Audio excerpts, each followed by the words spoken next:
ڈرامے جو تاریخی بنائے جاتے ہیں، تو ڈرامے دیکھنا تو ہم جائز نہیں کہتے، اس میں بے حیائی بھی ہوتی ہے، مگر جو بنانے والے ہیں وہ کہتے ہیں کہ ایک ماحول جب کریٹ کیا جاتا ہے، ایک ماحول دکھایا جاتا ہے، اس سے تاریخ اور ہسٹری آپ کے دماغ میں زیادہ اچھی طرح سے بیٹھتی ہے۔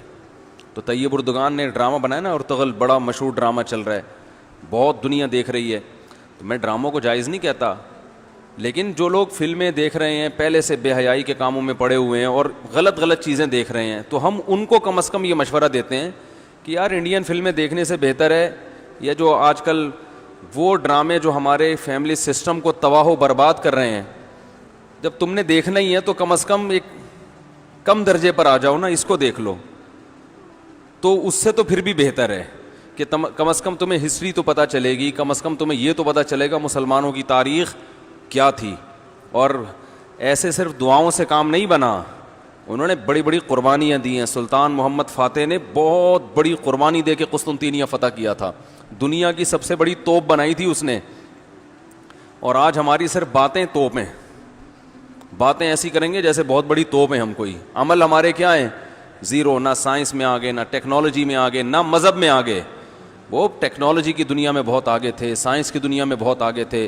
سلطان محمد فاتح نے جب قسطنطینیہ کو فتح کرنے کا ارادہ کیا، استنبول کو، نبی کی پیشگوئی تھی کہ میری امت میں جو طبقہ استنبول جو فتح کرے گا نا وہ جنتی ہے، تو صحابہ کے دور سے کوششیں ہو رہی تھیں، اور استنبول میں 1000 سال سے خلافت قائم تھی عیسائیوں کی، اور اسے کوئی فتح کر نہیں سکتا تھا۔ ابو ایوب انصاری رضی اللہ تعالیٰ عنہ گئے، وہ نہیں فتح کر سکے، ان کی قبر وہیں بنی، بڑے حملے ہوتے رہے، اتنی چوڑی دیوار میں نے خود دیکھی، اس کی میں نے ویڈیو بھی بنائی تھی، اور اتنی لمبی دیوار شہر کے گرد کہ اس کو ناممکن اسباب کی دنیا میں، ایئر اٹیک تو ہوتے نہیں تھے نا اس زمانے میں، جانا تو پیدل فوج نہیں تھا، جائے گی کہاں سے بھائی، چڑھے گی کیسے اس پہ، سیڑھیاں لگا کے جو چڑھتے تو اوپر انہوں نے گرم تیل گرم ہوتا تھا، اس کے دیگ رکھے ہوئے ہوتے تھے، تو وہ دیگ الٹتے تھے تیل ڈال کے، کوئی چڑھ نہیں سکتا تھا، بہت زبردست ڈیفنس تھا، کوئی میلی آنکھ اٹھا کے دیکھ نہیں سکتا تھا، اور جتنی لڑائیاں ہوئی سب ناکام ہوئی تھیں۔ سلطان محمد فاتح نے کہا بھائی نبی نے خوشخبری دی ہے، ہم فتح کر کے چھوڑے گا۔ پھر وہ مشہور واقعہ ہے، اس نے کیا کیا کہ خشکی میں کشتیاں چلا دیں، سارے جانور راتوں رات ذبح کیے، ان کی چربی پگھلا کے پتھروں پہ بچھائی گئی ہے، اس پہ سمندری جہاز بٹھا کے، وہاں میں جب ترکی میں گیا ہوں تو اب دیکھو یہ چیز کتابوں میں بھی بتائی جا سکتی تھی نا، لیکن وہاں طیب اردگان نے کیا کیا ہے، میوزیم بنائے ہیں، ان میں یہ پورا منظر دکھایا جاتا ہے، خدا کی قسم ایسا ایمان بڑھتا ہے کہ چیخیں مارنے کا دل کرتا ہے، ایسی جو علماء بھی گئے ہیں نا، بنوری ٹاؤن کے ایک شیخ الحدیث گئے تھے، وہ کسی نے بتایا وہ رو رہے تھے چیخیں مار مار کے، جو جاتا ہے یہ منظر ہوتا ہے، وہ جب دکھاتے ہیں نا اپنی آنکھوں سے، بھائی کیا منظر، اور کیسے وہ کشتیوں کو راتوں رات خشکی پہ لے کے چلے ہیں، اور خشکی پہ لے جا کے پیچھے سمندر میں اتارا، اور سامنے سے بھی اٹیک اور پیچھے سے بھی اٹیک۔ انگریزوں نے لکھا ہے، گوروں نے ہسٹری میں، کہ یہ اسباب کی دنیا میں ممکن نہیں ہے، بہت بڑا کارنامہ انہوں نے سر انجام دی، اور راتوں رات۔ تو یہ ہماری تاریخ تھی جس کی وجہ سے ہمیں عروج ملا تھا، آج ہم صرف پیڑے کھا رہے ہیں، باتیں ٹھوک رہے ہیں بیٹھ کے، صحیح ہے نا، بزرگوں پہ طنز، علماء پہ اعتراضات، ایک دوسرے پہ کیچڑ اچھالنا، فرقہ پرستی، ان چیزوں میں ٹائم ضائع ہو رہا ہے، اور کوئی موٹیویٹ کرنے والا نہیں ہے، کوئی تعمیری کام کرنے والے لوگ بہت تھوڑے رہ گئے ہیں، اور ٹیکنالوجی کی طرف تو توجہ ہی نہیں ہے۔ یونیورسٹی میں جو لڑکا مذہب پہ چلتا ہے، سب کی بات نہیں کر رہا، ایجوکیشن میں سب سے پیچھے وہی ہوتا ہے عام طور پہ، اسی کی شکایتیں آ رہی ہوتی ہیں، یہ چونکہ نمازی ہے لہذا نمبر سب سے کم اس کے آتے ہیں، نمازی کے نمبر تو زیادہ آنے چاہیے بھائی، جو تبلیغ میں وقت لگاتا ہے اس کو تو ایجوکیشن میں زیادہ آگے ہونا چاہیے، یہ تو ہمارے مذہب کا حصہ ہے۔ صحابہ کرام نے جو ملکوں کے ملک فتح کیے، اور جو ہمارے تاریخ میں فاتحین ملتے ہیں، سب سے پہلا بحری بیڑا حضرت معاویہ نے بنایا ہے، سمندر پہ سب سے بڑی فوج جو اس وقت اتاری ہے وہ کس نے اتاری ہے؟ حضرت معاویہ رضی اللہ تعالی عنہ نے، اور نبی نے پیشگوئیاں سنا دی تھی پہلے کہ سمندر کی لڑائی ہوگی، اس میں جو شہید ہوگا اسے میں جنت کی خوشخبری دیتا ہوں، اور آپ صلی اللہ علیہ وسلم نے سمندر میں شہید ہونے والے کو زیادہ بڑا شہادت کا درجہ عطا فرمایا۔ میں نے تو سمندری لڑائی کے فضائل پر احادیث جمع کی تھیں. ایک میرا بیان ٹوٹلی اسی پر ہوا تھا کہ سمندری لڑائی کتنی اہم ہے. نبی کو معلوم تھا میری امت سمندروں پہ بھی چلے گی. سمندر پہ چلنا ٹیکنالوجی کے بغیر ممکن ہے کیا؟ پھٹے لگا کے بیٹھ جاؤ گے اس پہ کہ ملاحوں کو بلاؤ گے یار تم مچھلیاں پکڑتے ہو، 2-4 پھٹے یہاں بھی، وہ بھائی لڑنا ہے اس پہ تو سامنے والا بھی لڑے گا. تو نبی صلی اللہ علیہ وسلم نے فرمایا جو سمندری لڑائی ہے، جو شخص سمندر پہ جہاد کرے گا اس کے جو چکر آئیں گے نا، اس پہ بھی اللہ اس کو اجر دے گا. بڑی خوشخبری ہیں اس کے گناہوں کی معافی کی، کیونکہ آپ کو پتا تھا کہ امت جب تک سمندر پہ کو فتح نہیں کرے گی اور سمندر پہ سفر نہیں کرے گی، یہ اس دنیا پہ حکومت نہیں کر سکتی. تو حضرت معاویہ نے جو پہلا بیری بیڑا بنایا اس کے امیر کو امیر البحر کہتے تھے. بحر کہتے ہیں سمندر.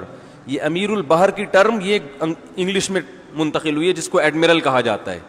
بہت ساری فوجی اصطلاحات اور سائنسی اصطلاحات عربی سے انگلش میں ٹرانسفر ہوئی ہیں، عربی سے انگلش میں گئی ہیں.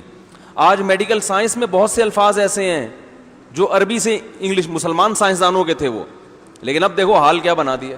ایک نمبر کے سست نمازیوں کی حالت تو دیکھ لو جا کے. سب سے سست ترین جو ہوگا وہ دیندار بنا ہوا ہوگا. سب کی بات نہیں کر رہا، ڈاکٹروں میں ہم نے بڑے اچھے اچھے دیندار دیکھے ہیں، سائنسدانوں میں، ایٹمی سائنسدانوں میں تو دیندار زیادہ ہیں الحمدللہ، لیکن میجورٹی کی بات کر رہا ہوں کہ پتہ نہیں کہ ہمارے ذہن میں یہ کچھ ایسا کسی نے، شیطان نے بات ڈال دی ہے کہ ہم نے صرف جو ہے ایک طرف کو فوکس کیا ہوا ہے، دوسری طرف کو ہم نے بالکل نظر انداز کر دیا ہے. تو بھائی جس طرح سے دین کی تعلیم انتہائی ضروری ہے، اس کی کوئی اس کی اہمیت کی کمی کا انکار نہیں کر سکتا. انگریز جو تباہ ہو گئے نا، فیملی سسٹم تباہ ہو گیا، زنا معاشرے میں پھیل گیا، والدین اولڈ ہوم میں، وہ وجہ کیا؟ مذہب نہیں ہے نا، مذہبی تعلیم نہیں ہے. لیکن ہم جو معاشی لحاظ سے تباہ ہو گئے اور ترقی میں پیچھے رہ گئے، وجہ کیا ہے؟ مادے پہ محنت نہیں کی ہے. تو دونوں محنتیں ضروری ہیں. داؤد علیہ السلام کو روحانی ترقی بھی ملی اور اللہ نے آپ کے ہاتھ میں لوہا بھی پگھلایا. کیوں پگھلایا؟ تاکہ لڑیں، کیونکہ صرف نمازوں سے لڑائی ممکن نہیں ہے. ذکر کرتے تھے نا داؤد علیہ السلام، چاروں طرف سے پرندے جمع ہو جاتے تھے، ایسی خوبصورت آواز میں تلاوت کرتے تھے، ذکر کرتے تھے. وَالطَّيْرَ مَحْشُورَةً كُلٌّ لَهُ أَوَّابٌ. قرآن کہہ رہے پرندے، اور یا جبال اوبی ماہو والطیر. جب اللہ کا ذکر کر رہے ہیں پہاڑوں سے بھی لا الہ الا اللہ کی آوازیں آتی. یہ ذکر تھا، لڑنے کے لیے یہ نہیں ہے کہ اے داؤد ہم نے آپ کو ذکر بھی دیا اور آپ جو ہے روزے بھی رکھتے ہیں اور تہجد بھی پڑھتے ہیں، لہذا اب آپ کو تو اسلحہ بنانے کی ضرورت نہیں ہے، ویسے ہی فتح ہو جائے گی ایمان کی طاقت سے. نا نا نا نا نا، زرہیں بناؤ، قدر فی السرد، صحیح ہے نا، کڑیاں بناؤ، فوج تیار کرو. لڑائی کے لیے اصول بولتے کیوں نہیں بھائی؟ کچھ اور ہیں. تو دونوں چیزیں نہیں ہیں. داؤد علیہ السلام، سلیمان علیہ السلام کے گھوڑے بھی تو تھے، انہیں کیا ضرورت تھی گھوڑوں کی بھائی؟ کہتے میں اللہ کا اتنا عبادت گزار ہوں، میں اسباب اور وسائل کیوں، میں مسلح بچھاؤں گا، دعا مانگوں گا، ملک فتح ہو جائے گا. او بھائی گھوڑے رکھے ہوئے ہیں، صحیح ہے نا. ان کو پیار کرتے تھے گھوڑوں کو، کیونکہ اس زمانے میں گھوڑا اور ٹینک برابر تھے، بلکہ ہوائی جہاز تھا گھوڑا اس زمانے میں. تو جنگیں گھوڑوں کے بغیر نہیں ہوتی تھی، گھوڑے تیار کیے ہوئے ہیں. تو لڑے ہیں وہ لوگ اور اسباب اور وسائل اختیار کیے ہیں. آج ہم پیڑے کھانے والی باتیں کرتے ہیں اور پیڑے کھا رہے ہیں بیٹھ کے، اور سمجھتے ہیں کہ بس یہ قرآن خوانیوں سے اور آیت کریمہ سے مسائل کیا ہو جائیں گے حل. تو یہ بھی ضروری ہے بھائی، وہ بھی ضروری ہے. تو میں بتا رہا تھا کہ وہ جو ڈرامے کی بات کر رہا تھا، تو ماحول بنانا پڑتا ہے نا. تو طیب اردگان نے کیا کیا کہ کیونکہ جو لبرل لوگ ہیں وہ ایسے ڈرامے، ایسی فلمیں بنا کے نا نوجوان نسل کا دماغ خراب کر دیا انہوں نے. اتنا دیکھو، اب محمد بن قاسم کو بھی لوگوں نے ڈاکو کہنا شروع کر دیا ہے، معاذ اللہ. وہ شخص جو سندھ میں اسلام لانے کا ذریعہ بنا، اگر وہ ڈاکو تھا تو اس سندھ میں اسلام کون لے کر آیا؟ انگریز کہے گا تمہارے تو اسلام، جو بر صغیر میں اسلام آیا سندھ کے راستے سے، سندھ کو تبھی باب الاسلام کہا جاتا ہے نا. بر صغیر میں اسلام کہاں سے آیا ہے؟ سندھ کے راستے سے. پھر پورے انڈیا میں بھی پھیل گیا اور بنگلہ دیش، برما، کہاں کہاں تک پھیلا ہے. تو انٹری جو ہوئی ہے محمد بن قاسم کے ذریعے ہوئی ہے. پروپیگنڈا دیکھو، وہ بھی چور، وہ بھی معاذ اللہ وہ بھی ڈاکو، محمود غزنوی بھی ڈاکو. وجہ کیا ہے؟ جس کے ہاتھ میں میڈیا ہوگا نا چلے گی اور سنی اسی کی جائے گی، آپ جو کچھ بنا کے پیش کر دیں. تو طیب اردگان نے کہا بھائی ان کو انہی کی زبان میں جواب دینا ہے, ناول لوگ نہیں پڑھتے, رسالے نہیں پڑھتے لوگ. تو نوجوان طبقہ فلمیں ڈرامے دیکھتا ہے, تو اس نے کہا ڈرامہ بناؤں گا, اور ایسا بنا کے دکھایا کہ آج رپورٹیں یہ آ رہی ہیں بہت سے غیر مسلم مسلمان ہو چکے ہیں. تو میں عام لوگوں کو ڈرامہ دیکھنے کا مشورہ نہیں دیتا, اس میں عورتیں بھی ہیں اور کچھ کہا جاتا ہے, میں نے نہیں دیکھا وہ ڈرامہ, بے حیائی کے مناظر بھی ہیں, لیکن میں ان لوگوں کو جو غلط چیزیں دیکھ رہے ہیں ان سے کہتا ہوں یار کچھ دیکھنا ہی ہے تو پھر ادھر دیکھ لو, جو نہیں دیکھ رہے وہ کچھ بھی نہ دیکھیں, وہ پھر اس کے بعد پھر آگے بھی جائیں گے, وہ یہ دیکھ کے پھر وہ ان کو شوق پیدا ہوگا ذرا فلمیں بھی دیکھیں. اور جو نہیں دیکھ رہے وہ تو بچے رہے ہیں, جو دیکھ رہے ہیں تو بری چیزیں دیکھ رہے ہیں تو بھائی یہ دیکھ لو پھر, تو اس سے کم از کم ایک کریٹو سوچ پیدا ہوگی تمہاری, اور کم از کم ایک تعمیری سوچ پیدا ہوگی, مسلمانوں کی ہسٹری کا تمہیں پتہ چلے گا. تو اردگان کی سوچ چونکہ یہ تھی اس لیے اس نے وہ کر دیا, اور اس سے بہت لوگ پریشان ہیں اس ڈرامے سے.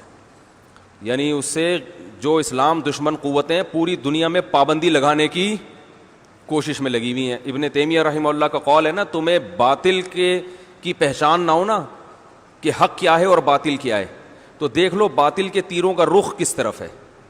سارے باطل جس کے پیچھے پڑے ہوئے ہو نا, سمجھ لو یہ کیا ہے, حق ہے, تو ان کو پتہ ہے اس کا اثر کیا پڑ رہا ہے. تو ماحول جو کریٹ کیا جاتا ہے, ماحول ایک قائم کیا جاتا ہے, اس سے جو لیسن ملتا ہے وہ ویسے زبانی سمجھانے سے نہیں ملتا.